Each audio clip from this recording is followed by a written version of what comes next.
everyone, and welcome once again to our weekly SonRise Project call, where it's always a safe space filled with compassion and love and our mutual desire to heal ourselves and our families.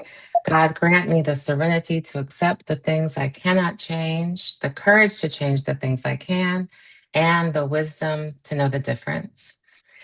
I am super excited this morning to have with us Craig Barra. Craig is the cybersecurity and IT business development leader for global consulting firm's public sector solutions division. He supports commercial and government clients in developing and deploying secure critical infrastructure. With over 30 years of experience, Craig has held leadership roles at Booz Allen Hamilton, CenturyLink, Perot Systems, SAIC, and Verizon, delivering next generation technology solutions to federal, state, local, and Fortune 100 to 500 organizations. Craig is a U.S. Navy veteran specializing in cryptologic technology and intelligence, a member of the American Legion, and an advanced guard member of the Wounded Warrior Project.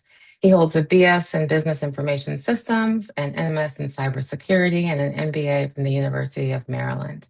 Craig is also the proud father of 4 daughters, Sydney, who's 23, Nina, who just turned 17, and 14-year-old twins, Eliana and Elise. And he also has a little puppy who's also a girl. So he's surrounded by women and has a very Yes, I am. powerful, and always has been actually, um, and has a very powerful perspective on raising children that he is going to share with us today from a dad's perspective. So thank you for being here this morning, Craig. It's good to see you. Welcome. Good morning. Thanks for having me. I am so intrigued by everything I've heard you say over the last couple of years that I've known you. And I want to start by having you share a little bit of your background, just so people can get to know who you are. I read your bio, and so you have a tremendous professional background. But I want to talk about Craig, the person, and where you came from and where you learned all of your parenting um, techniques. Let's start there, please. Okay, got you. Yeah, so I was born in Louisiana, um, Baton Rouge specifically, and born to the wonderful parents of John Henry Barra and Audrey Mae Jones. It's her maiden name, but Barra. And so Dominican and Black, and I'm the youngest of 5. So just imagine the youngest of 5. I got all of the attention. My mom and dad had my brother and I later on in life, actually 14, 15 years after my oldest brother and sisters. So we were the accidents, so to speak. So Okay. growing up, being the youngest, I looked up to my older brother and my sisters who were like second mothers because they were grown and out of the house, and they let me do all the things that my parents wouldn't let me do. But growing up, I had the childhood that was very, very good. Um, there was a lot of things going on around that were bad, but my father kept us grounded and really gave us the tools necessary to navigate not only life, but the streets, the people, the individuals, just things you come across on a daily basis. It was grounded in faith, family, and I think um, what is most important is honesty. I can Mm, recall my dad. Um, my dad was a machinist. He essentially took care of a lot of machinist activities in broken systems and things like that. So he was very good with his hands. My mom was a teacher, so she mhm, definitely was the caring spirit. My dad was a disciplinarian. Coming home from school or being off for the summer, my mom, it was like anything that we did, my mom, she would sit. in the chair with her leg across the chair, watching all my children, and all of the, all of the, these stories as they called them back in the day. And whenever we did something, she'd say, "Okay, wait until your dad gets home." And it's like, oh my God, Mhm. you didn't want to hear that because, you know, um, they stood on their word, and once that was said, I mean, that's what was going to happen. And we were rooted in church, grounded in family meals, daily, and lessons. I think just general knowledge and general conversation, which I believe is essential for parents to have when raising kids. You have to have open communication and honest communication. Mm. So you said so many things in there I want to talk about because you said your mom, your dad was a disciplinarian and your mom was the more gentle one. And I think sometimes for many of us, especially many people on this call, many of us played the role of the disciplinarian at times. And I want to talk about that because I look back at my life and I think I punished my children. I didn't hear you talk about the word punishing. I punished them and probably over punished and Mhm. would take the phone away for 6 months as an example. And the phone is like a lifeline for a kid, as we know. So a day is plenty, let alone 6 months. But I want to talk about that. Like, how do you deal with, were you punished back then or was it communication? Because there's a difference. And I heard you talk about Mhm. honesty, faith, family, and then you talked about communication. So how did they deal with that? And then how do you deal with that now with your girls? Yeah, definitely, punishment was a part of the process. But not punishment and I'm gonna take this, you can't go outside, you can't do these things. It was a Mhm. punishment and you're gonna hear what I have to say about this, and I'm gonna tell you, the do's and don'ts and what's right and what's wrong. So, with my father, it was always a lesson. Everything from, you know, why did you do that? How did you do that? And didn't you know I wasn't going to like that? And I can recall times when my dad would come home. He had a wallet, thick wallet, and money was in it, and everything was in there. But he would come in and he would put his wallet on the mantle in the bathroom, and he would tell us, "Hey, this is my wallet. It's not for you. I'm going to put this here, and don't touch it. Don't look in it. Don't even think about putting your hands on it." But every kid has to go to the bathroom. And so you're in the bathroom, several times a day, and you're just looking at the wallet. And you're like, I want to touch that wallet. I want to open that wallet. But, we had so much respect and, reverence for my father that, we just didn't do it. But on the days that we did get punished, we caught spankings and things like that. And we understood that it's certain things that you can do, things you can't do. And on those days, we were punished in our early years in terms of spankings. And my dad, he had this saying. He said, "Okay, we're going to go in this room. We're going to see who's going to come out first." And, everyone knew what that meant. You're not coming out first. You're coming out last. You're coming out a loser. And that was this way of saying that, you know, um, I'm the man of this house and there's rules that you have to follow. And we'll move on from there. But every spanking at the time came with a lesson, and then I would do things, and my dad would say, "Who did that? Or why'd you do that?" Like every kid, you lie or you make up a story. And one day I just decided to say, "Well, I did this and I did that, and this is why I did it." And he just looked at me. He said, "Okay, well, let's talk about it." And I didn't catch a spanking, you know, that day since, because he instilled honesty, good or bad, in your actions, in me and in us, that you stand on what you did. If it's good, it's bad, you take your punishment for it. And in terms of punishment, like you can't go outside and things like that. It was an immediate punishment and a lesson learned. Mm. The lesson learned. So how, when you have something like a kid, a child that is maybe smoking weed for the first time, Hmm. they're experimenting with alcohol, or they're vaping now. It seems like everybody's vaping, starting in eighth, ninth grade, maybe even earlier. How would you suggest dealing with that? I know in my life, we did some things that I wish I could get the time back because I think it was too harsh for weed. What would you do if one of your girls, because you have four girls, you Hmm. found out they were experimenting with alcohol or weed or whatever? How would you deal with that? Is my question.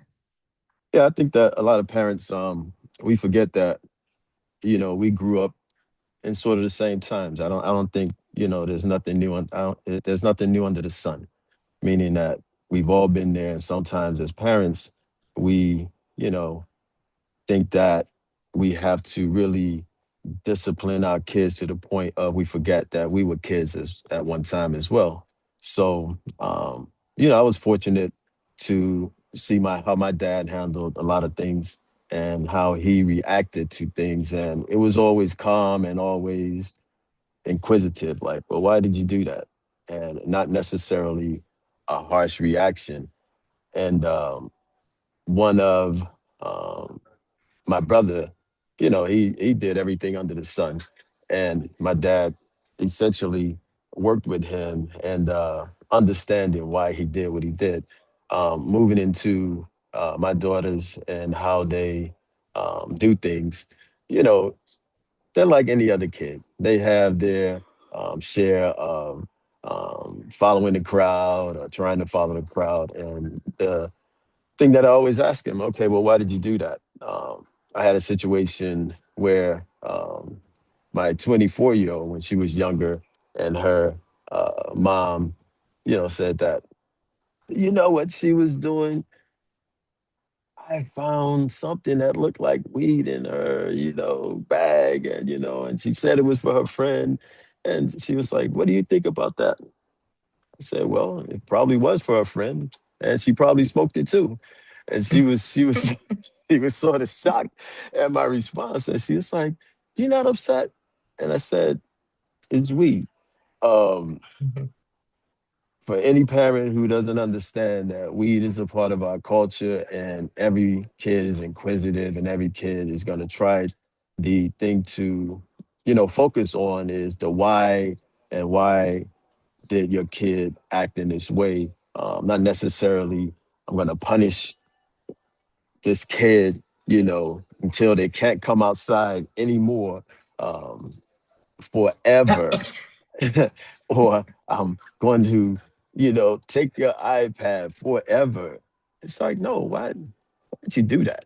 I can recall there was an incident, they trying to break fly when I was younger, and I'm dating my little girlfriend, and her her father said I can come over from on Sundays for 1 hour.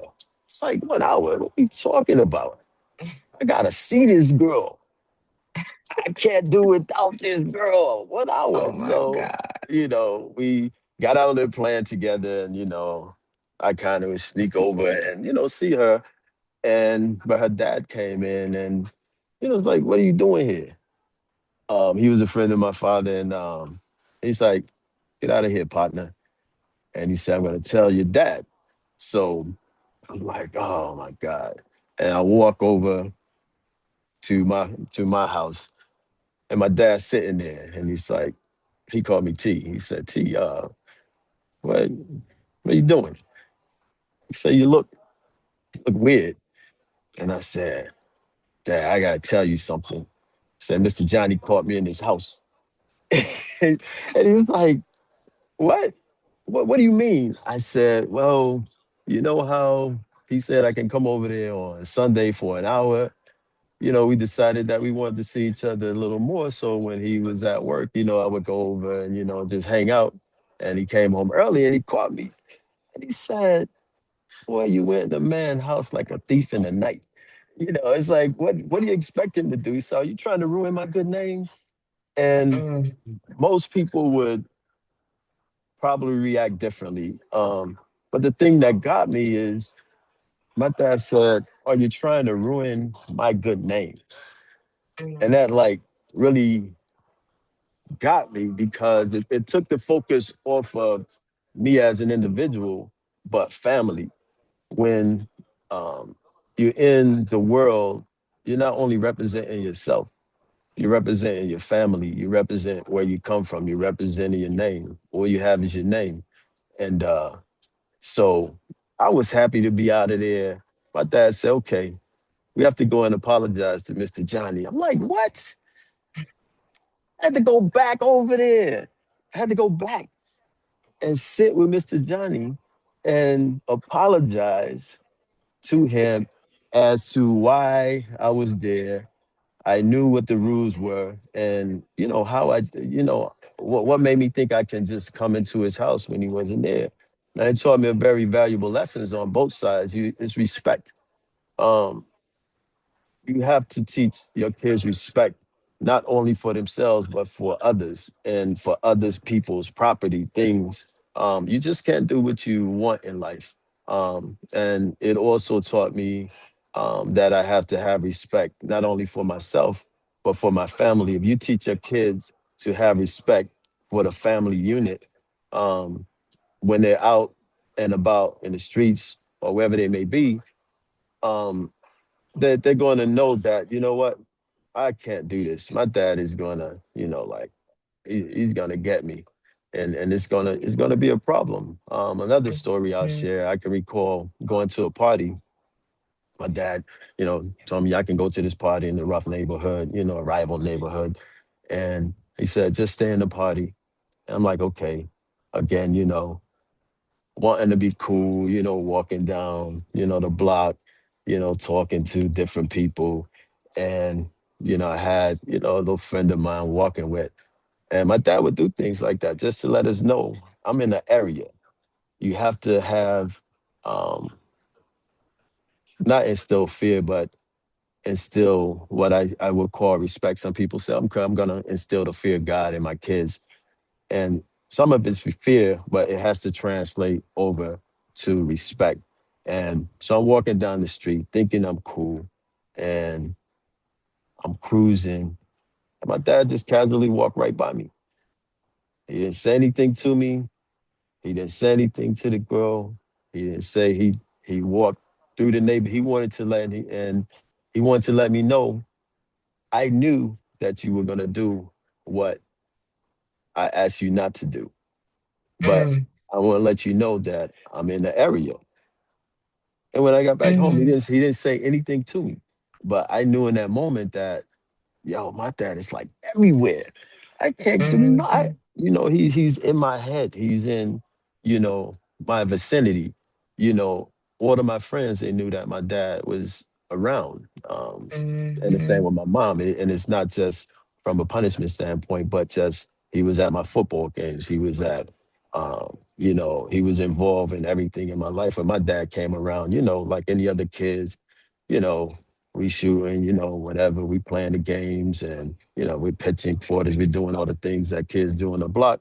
And when my dad came around, all of that went away. And then like mm, Mr. Henry, this, that, and the other, when he went into the park, everybody mm, gave him mm, respect.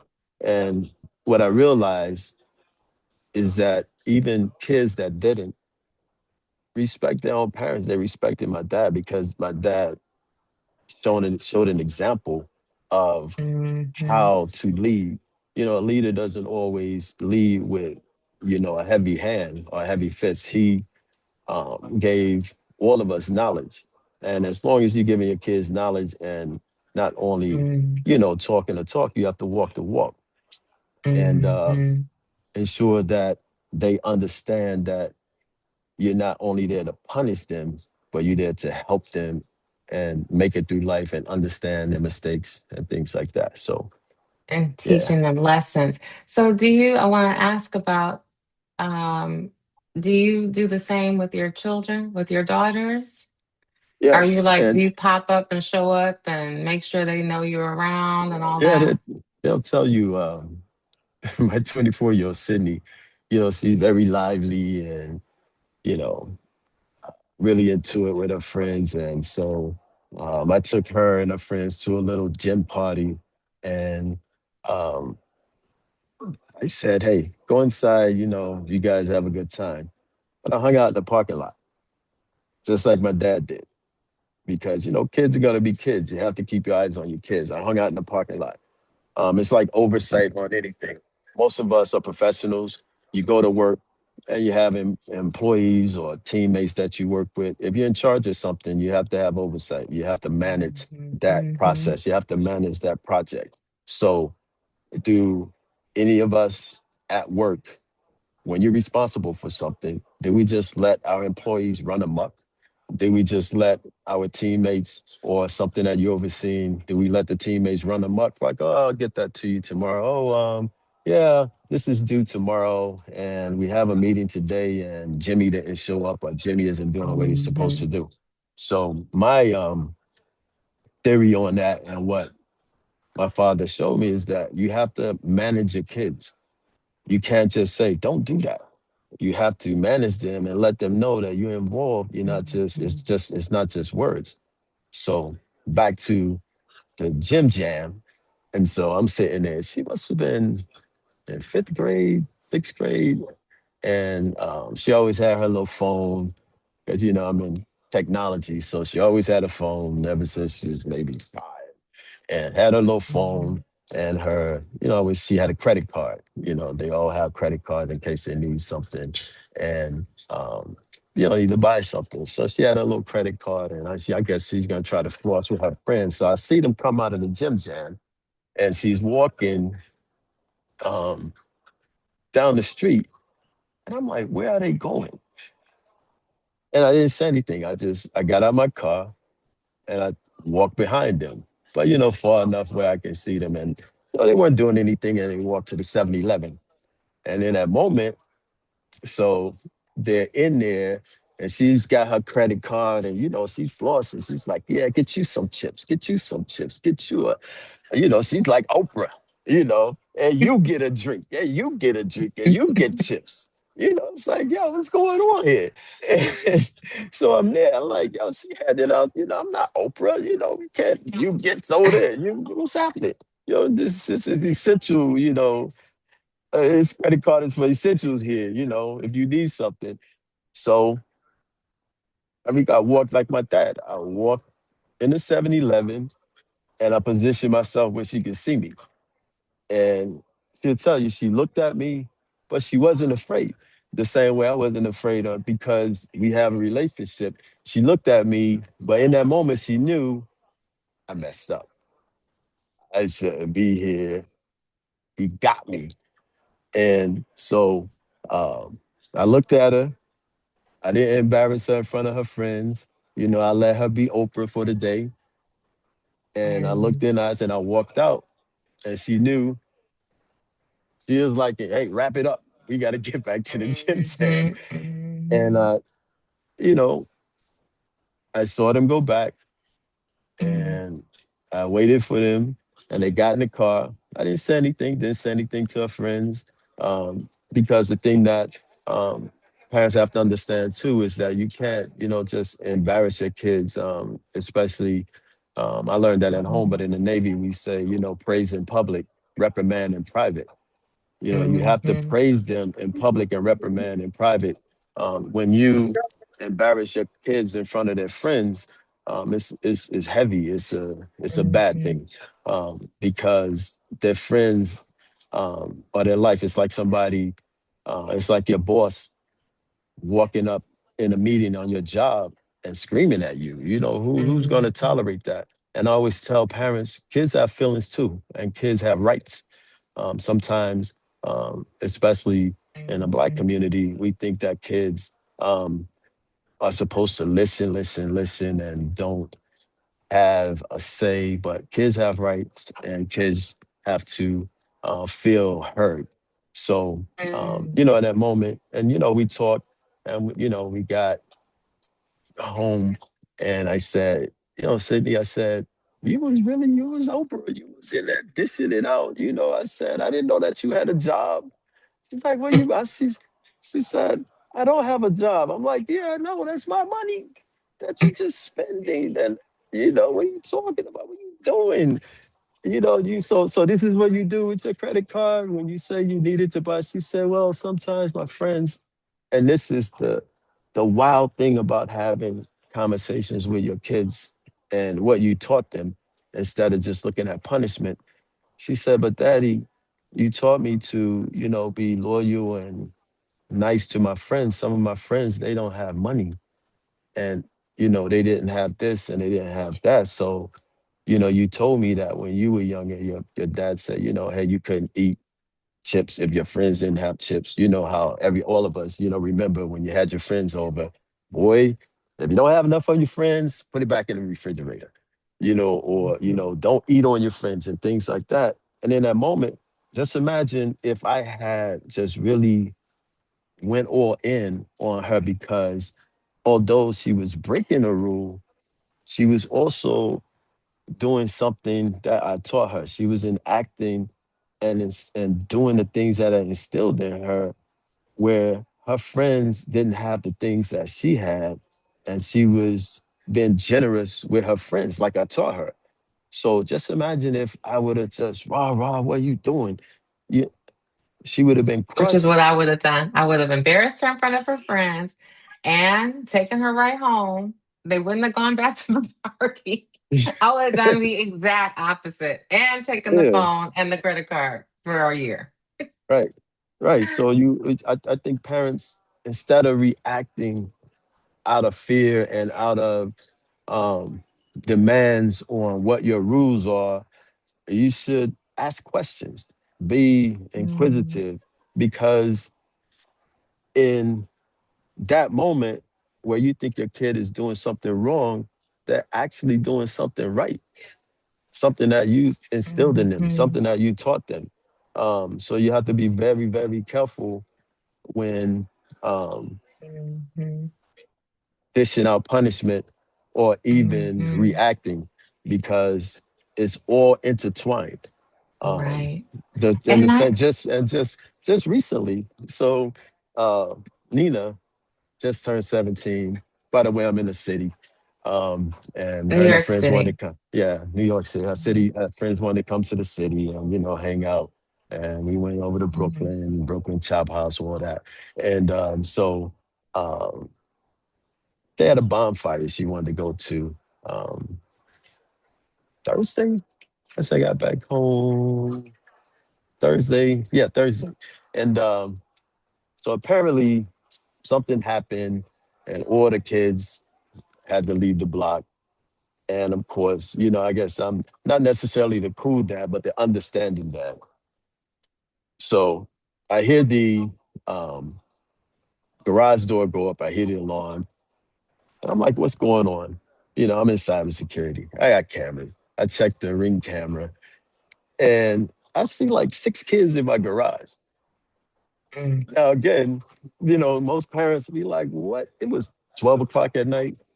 And her and a best friend and another friend, they had driven over and the other kids came over. And again, I said, what are you doing? And she said, oh, Daddy, they didn't have, initially, I was like, I'm sleeping, I work in the morning. I know that they were going to be doing this, but, they were supposed to be at home. She's at home at the time that she's supposed to be at home. But what's all these kids doing in my garage? What's happening? And she said, well, they didn't have a ride, so they needed to wait. They're waiting on their parents to come and get them. Apparently the bonfire got busted up. And she said, they didn't have anywhere to go. The same way like Sydney, she said, I know you wouldn't want me to leave them on the street. mhm. Which is a Oh great my lesson that you taught God. them. There we go again. You using my lessons against me. I see what's going on here. What's Exactly. happening? This is wild. You Exactly. you you girls are getting Very good. smart. Yeah, Hmm. exactly. But it's true. Again, on one hand, why are these kids in my garage? On the Hmm. other hand, they're helping people. And I think that we all, want to be in a situation where we're raising, respectful, helpful, generous, responsible kids so that they, are contributing to society, instead of, just take. I always talk about givers and takers.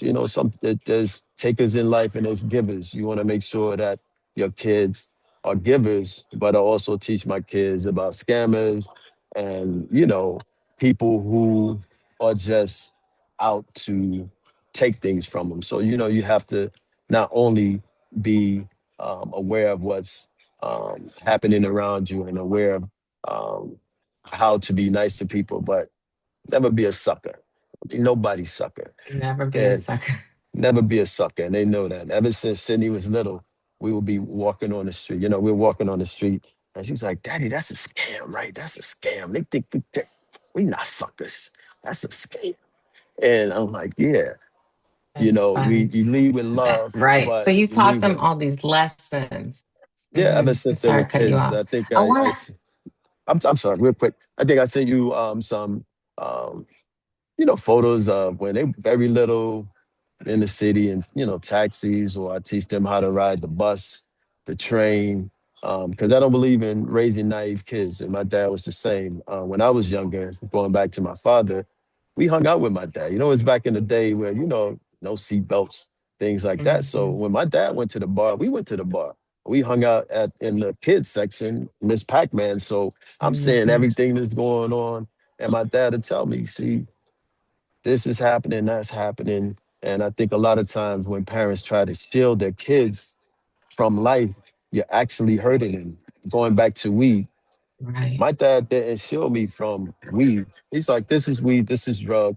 You see that boy right there? He went off to college and he didn't come back the same because they slipped him a Mickey. Now, all of us from back in the day, the 60s, Hmm. 70s, we know what a Mickey is. Somebody put something Hmm. in his drink and he wasn't the same. So I think a lot of times as parents, we try to shield our kids from things that they should know about. And then you don't, if, and when these You things come up, teach them. you teach them. I always say my dad lives rent free in my head. Everything that I do, everything that I say, every decision that I make, I hear him talking to me. And let's talk about that. I want you have this report card that you use. Some Hmm. doctor produced it. It's a parent report card Right. that I remember you sharing. That you said every time your kids get a report card, you ask them to do one on you. Can you talk about that? Because every what I hear Yeah. you saying over and over again is the importance of communication. So why Right. did you start doing the report card, and what's the value of it? And I'll share the link to it in the Right. chat for anybody who wants to take a Yeah. I look. started. I started doing a report card because again, Wait, I you're had a great sounding a little father. bit muffled right now. Hold on one second. Okay. Can you hear me? Can you hear me now? Yes, can hear you now. That's better. Thank you. Okay. So I put in both earbuds. I get that RF. Being in technology, I get the RF straight through the brain right now. So, but that's a lesson for another day. Can you hear me? Can you hear Yes, me? hear you now. Perfect. So I Oh, was okay. asking about the report card. Yes, can hear you now. Yeah. Can So, hear so you the now. report card. Mm-hmm. What I realized is that I learned a lot from my dad, but I'm not my dad. Everybody's their own individual, and he had these lessons that he taught me just off the top.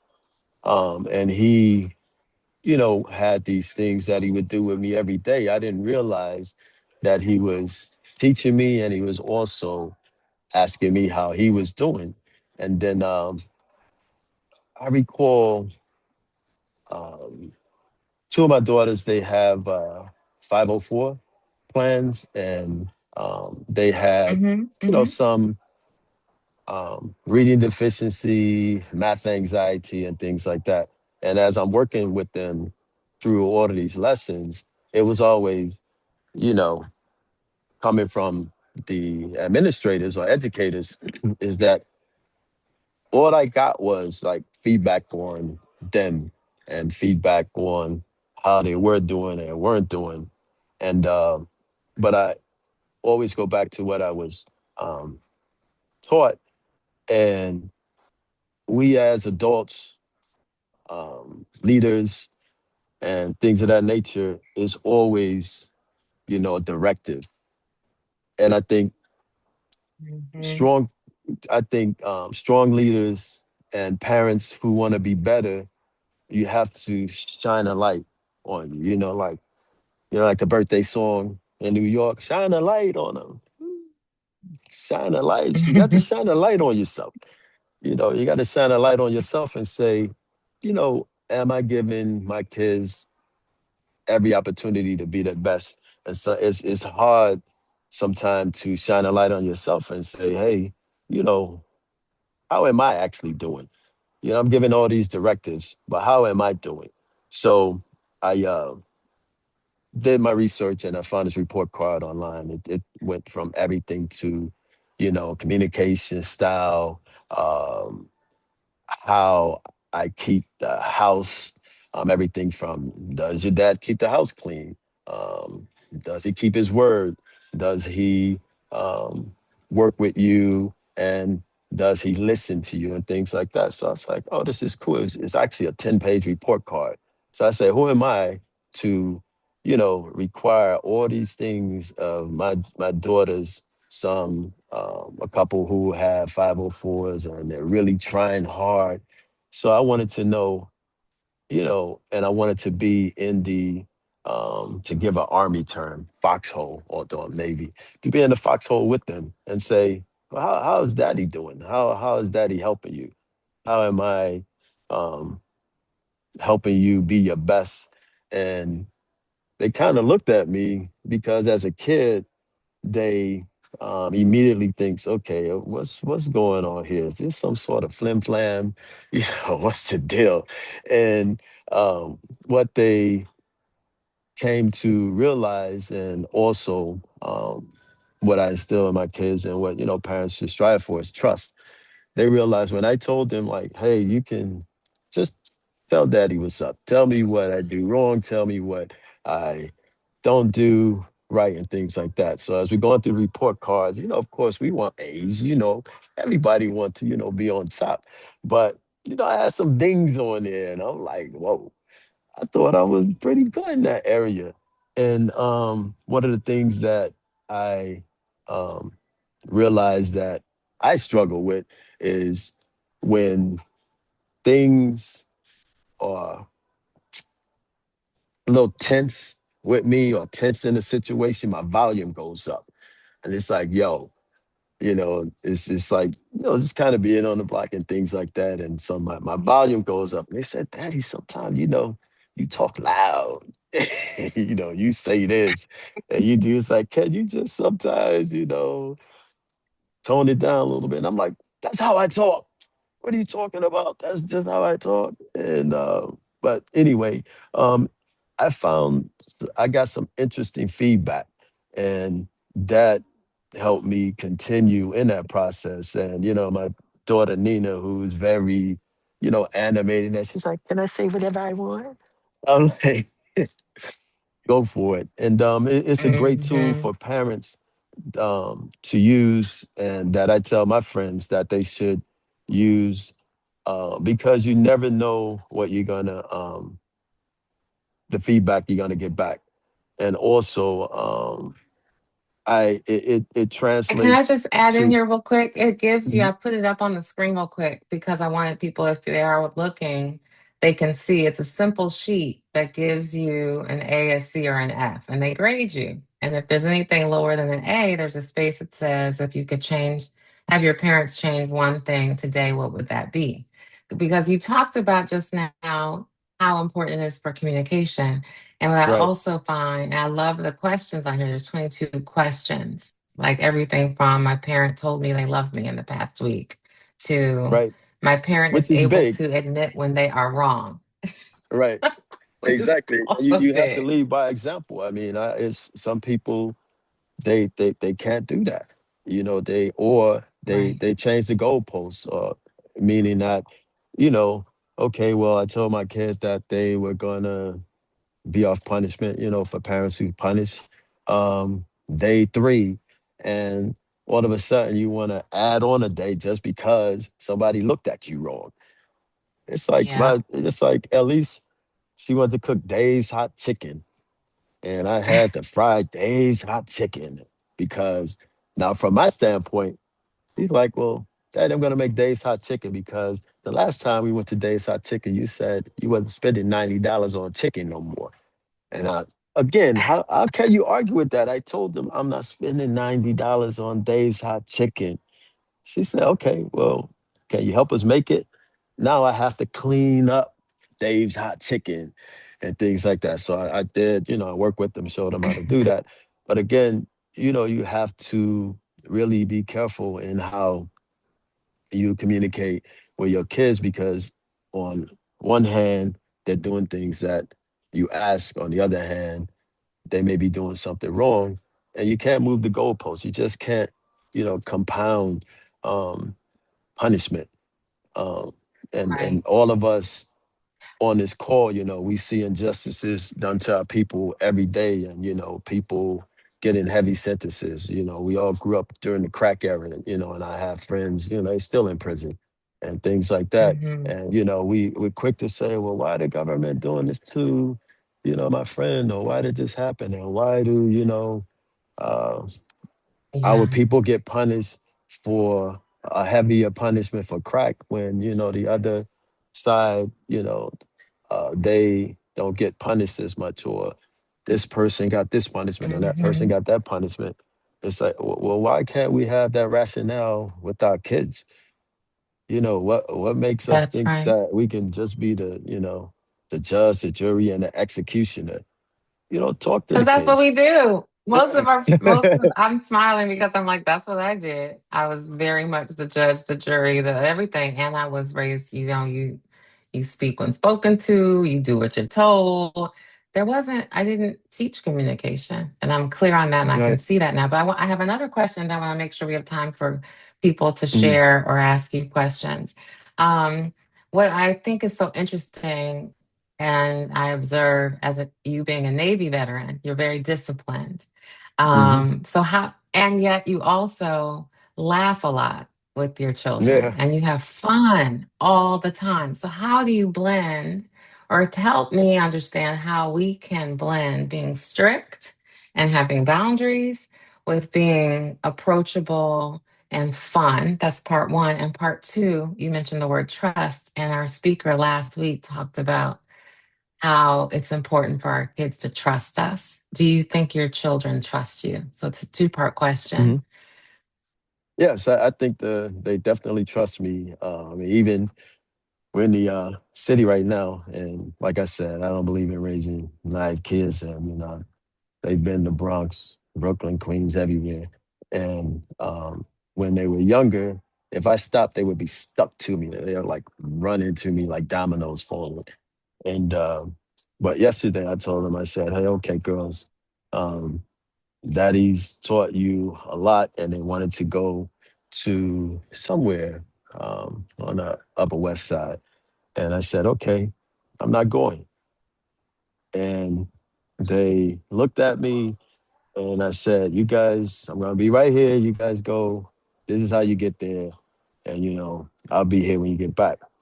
And to me, that goes to trust because not only did they trust that I was going to be right where I said I was going to be when they get back, but they trusted the knowledge that I instilled in them. They trusted the things that I showed them. They trusted the things that I taught them. And trust just isn't about, okay, that little exercise they do at all the corporate events. I'm going to fall back and see if you catch me and things like that. But they trust you. You have to instill trust in your kids, not necessarily only from the standpoint of do you trust me, but do you trust the knowledge that I gave you, the capabilities that I've given you. I've given you tools and capabilities, not only mentally, but you have a phone, you have a credit card, you have money, and it's not like you can just spend willy nilly, but they know that, okay, I'm not just out in this world on my own. I have tools to survive, I have street knowledge, I have book smarts, and my dad is always Mhm. gonna be where he says he's gonna be. If I say that I'm Mhm. gonna be somewhere, I'm gonna be there. If I'm not gonna be there, I'll let them know, hey, daddy can't make it, daddy's not gonna be there. This is what's going on, this is what's happening. And I think sometimes, as parents, it's a one-way street, but you have to be accountable and you have to when you are wrong, you have to let your kids, tell you that you're wrong. You talk about joking, and we laugh about it, and they'll be like, "Daddy, you did this. You know you were wrong for that. Why'd you do that?" And you have to have, Mhm. you know, humility, and I think that's a big word Mhm. that doesn't come up every day in parenting. Is you have to be humble and allow your kids to see your humility in how you treat them, but not just treat them, but treat other people. Mhm. Um, Mhm. we uh, we just have to make sure that we do that. When you said kids have rights, that really stuck Yeah, with me because I think raising my sons, I don't think I looked at it that way. Like, no, right. you do what I say you do. And that was it. So you laugh a lot with your kids. So how do you Yeah. balance the boundaries and the strictness, especially the discipline, being a veteran from the Navy? How do you balance that with all the laughter and the fun in your house? Well, I think it goes all the way back to my childhood. It's a time and a place for everything. Like I said, my dad walked down the street. He looked at me. He didn't run over and grab me and say, "Didn't I tell you not to do this?" The same way that I saw Sydney walking down the street, and I let her go about. You have to understand, and again, praise in public, reprimand in private. The other day, or on certain days, I have this thing where if you come in the house and you have the little cubby where they put their shoes. You have to understand that kids are going to be kids. Sometimes they come in, they kick their shoes off and everything. But I have a line on the Navy. We had this thing called on the line. Everything has to be on the line. Everything has to be straightened, and they know that their shoes have to be left and right up against the wall on the line. Sometimes it doesn't happen. Um, the other day, the girls had some of their friends over, and it's not only your friends, but if you work with your friends' friends, you also are teaching your kids and instilling um, some discipline in their friends that then translate to your kids having a safe environment and kids doing the right thing as well. So, their friends came over, and I looked over. My daughter's shoes were in a line, but their friends' shoes were left foot over here, right foot over there. And I walked over and I said, "Hey, you guys come and straighten up these shoes." And they looked, and my kids looking at them like, "Yeah, you got to do that over here." And but the next few times their friends came over, I walked in and I looked, everything was like I asked them. And I didn't have to say anything. And one of their friends saw me walk over there, and he said, his name is Kai. He said, "Yeah, Mr. Craig." He said, I remember he said, "I don't have to do that at my house, but I remember when I come over here, you know, my shoes have to be on the Hmm. line." And that's that Right. respect. It translates to kids want structure, believe it or not. They want to know that you are there for them. They want to know that they have a safe place to come to and a safe place to um, air their grievances and things like that. And that's what trust Hmm. does. And not only for my kids, but for their friends. And their friends come over and they tell them, all sorts of things. What this happened, and then, so you talk to your mom. Hmm. My mom, my dad's gonna go crazy. And the good thing about that is, Hmm. I know all my friends, my kids' friends' parents, and we talk. They're like, "Hey, Hmm. John, I was talking to so and so. Between me and you, definitely don't say this or that." And it takes a village to raise kids, and I think sometimes we get It away does. from that. My kid is not gonna be in a car with somebody I don't know. My kids not gonna go over somebody's house if I didn't meet their parents and I don't know much about their parents. You have to be involved in your kids' life. You have to be there and be on top Yeah. of things. You have to be That's the a whole manager. I nother would say you're the conversation. manager. You have to be a manager. You have Be to the manage. manager. You have to be the manager. I want to, we're So almost out of time. So I want to just allow and make sure that if anybody has a question, comment, thought, challenge, feel free to come off of mute. You can do that before we close. If anybody would like to say something or ask a question, there's some notes: praise in public, reprimand in private, kids have rights. She lays on thick, LOL. It's true. I also put the parent mhm. report card in the chat and a picture, screenshot of it if that's easier for people to see.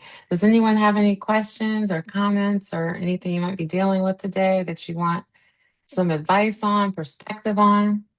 Now's the time because we're almost out of time. It's quiet this morning. I have 1,000 more questions, but I don't see anybody coming off or putting it in the chat. So I just want to say, oh, and Dr. Linda says, opening yourself up, Craig, to critique is a sign that you love them enough to grow with them. I think that's Right. fantastic. Yep. And that practical tool that when they circle F or C, on those Yeah, I got questions some F's. is an Yeah. you got some F's? Yeah. Yeah. And it's an Yeah. opportunity to have conversation. So as we close, I want to just give you an opportunity to share, if you could share a couple of last words of advice for people who, like myself, I'll share. I didn't know all my kids' friends at the end. The friend group changed, at the end Mhm. of high school. And I never met those parents. I didn't meet the kids because one of my sons would just run out the house, hop in the car, and they would zoom away. I wouldn't see him for a few days, few weeks, didn't know where he was. So there are those cases as well. And I think, not the respect that wasn't there, but it should have been. In my personal Mhm. case, I'm sharing that. But as we close, what type of advice could you share with us? Let me see if anyone asked a question, it looks like. Oh, it says, thank you for sharing. What last piece of advice or words of wisdom would you share with people who may be struggling or may have a child at home that's going through it or dealing with some challenges? How can we rebuild the trust with our children? And what last pieces of advice can you share with us this morning? Yeah, I think the last piece of advice that I can share, is that um, God is king, and we have to all Mm-hmm. understand that our kids are kids, but they belong to God. And Mm-hmm. a lot of times we try to fix things that are not within our power, not in our control. Mm-hmm. And you have to understand, when to let your kids be your kids and let go. Um, I had, a situation with my older daughter, and she, essentially, I was literally doing something for her, and I was trying to explain something to her, and uh, she wasn't listening. And sometimes, the disciplinarian in me will say, hey, I'm talking, be quiet. Is that, that's the way it was when I was growing up. But um, and I listened to her, but at some point I was just like, okay, it's time for me to talk. So she said, "What you not gonna do?" It's like, yo, oh, okay, what you not gonna do? I'm an adult. I'm grown. We're two adults, and blah blah blah. And I was like, oh, okay. And so I said, okay, cool. No, you're right. You're an adult. You are an adult, and I respect that. And so we'll, in the conversation, and we had some more back and forth.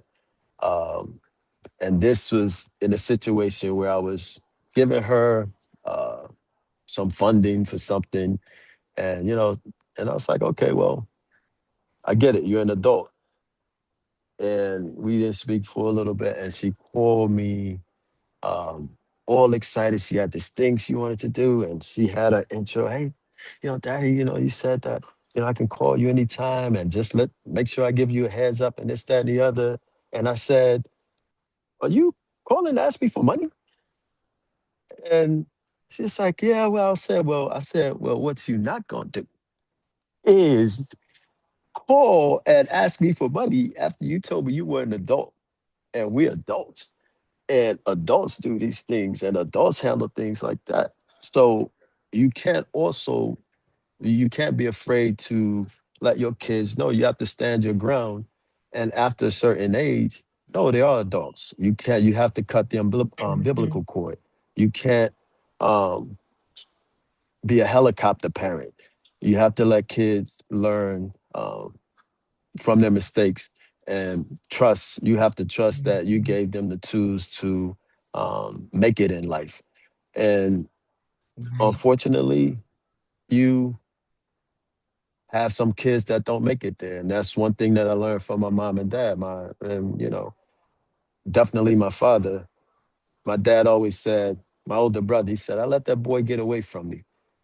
And out of five kids, he was one of the most challenging. It was true.